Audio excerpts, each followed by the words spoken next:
So AD and Dave claimed that the Watts house was sold recently. They had me hook, line, and sinker.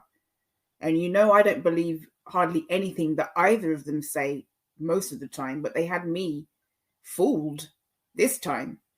And it wasn't until hours later when I heard that that wasn't the case. And then I actually looked, online. I Googled Watts house. And if that house had been sold, the news would have showed that, because that's what happens.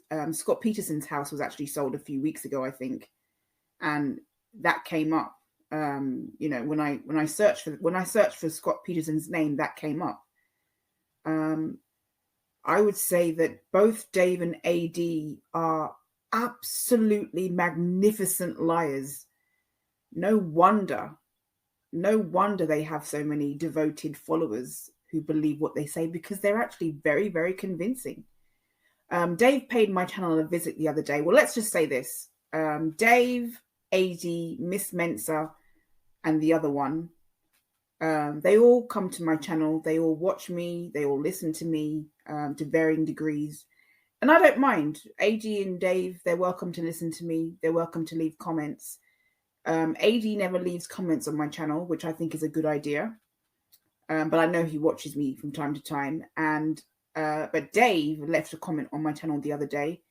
He was very respectful. He's not blocked from my channel. I might not agree with anything that he says, or many things that he says. I might be, completely against his views and his doctrines.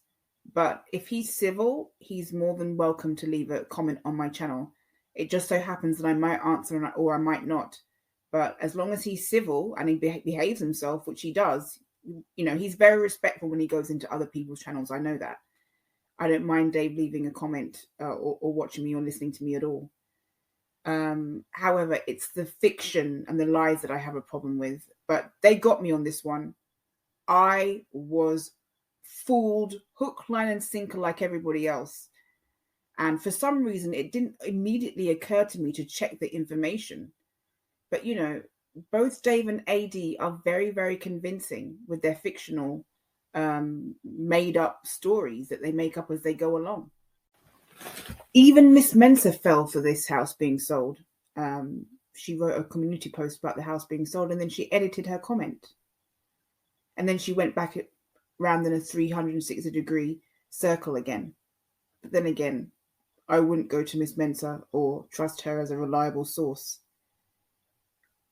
But what I find very interesting is that AD always credits himself as knowing more about this case than everybody else. Surely, information like that you would go and check online. And AD has often said that he's more important than the mainstream media, that he knows more than the mainstream media. And yet he got this so wrong. I think that these guys, they're all bravado. They sit in their chairs, they judge people, they accuse people, but they have absolutely no credibility whatsoever.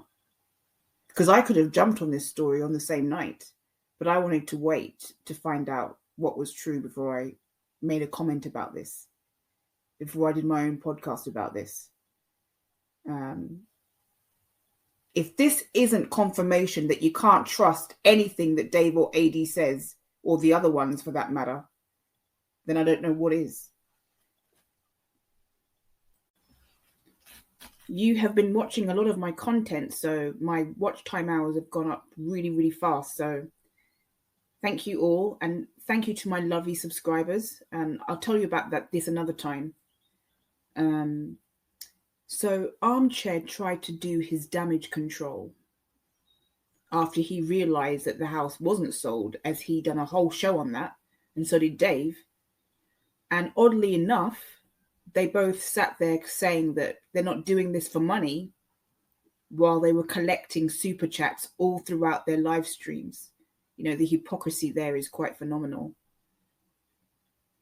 And AD, who is quite illiterate because he claims he's got dyslexia, not too bad in this community post, claiming that he I can only report official sources. He said that he relied on Trulia, and claiming that it's considered to be the most prominent online real estate company operating in the United States. You know, he tried to do a lot of damage control after realizing that what he was saying is not fact or true.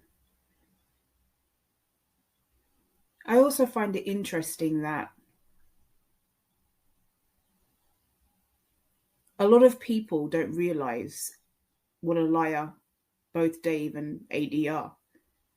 And a lot of people are very gullible.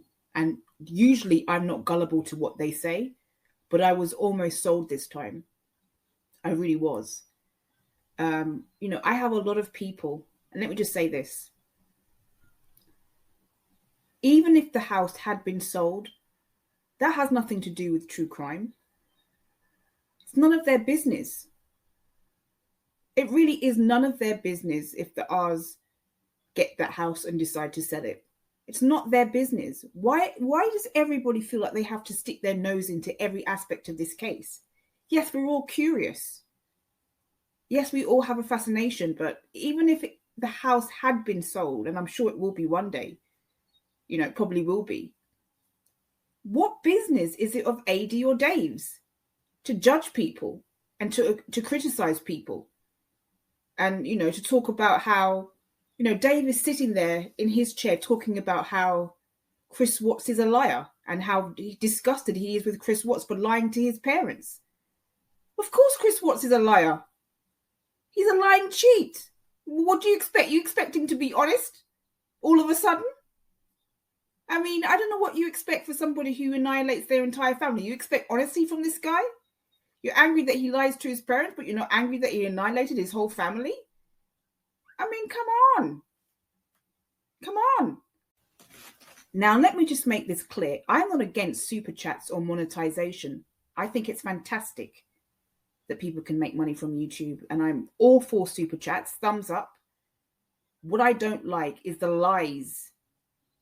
People being paid for lies, and that's the difference. If Mummy Ramblings, who is not perfect but generally an honest person, if she gets super chats, I'm fine with that, because she's not trying to exploit this case like AD and Dave. So, you know, I don't want it to make it seem like I have a problem with super chats. I don't have a problem with super chats. I don't have a problem with monetization at all. It's just the lies that I have a problem with. It, you know, paying people for lies, that's what I have a problem with. In the next episode, I'm going to do a part 2 of this. I'm likely going to do a part 2 of this. I'm going to share with you some of the really nasty comments I've been getting lately because of the extra exposure that I've gotten, mainly from older women, and also the nasty comments I've been getting about Shanann because of certain people promoting hatred against her. And I'll share that with you in the next podcast. Not necessarily the next one after this, but in the follow-up to this podcast. Thank you for listening, everyone. Love you all.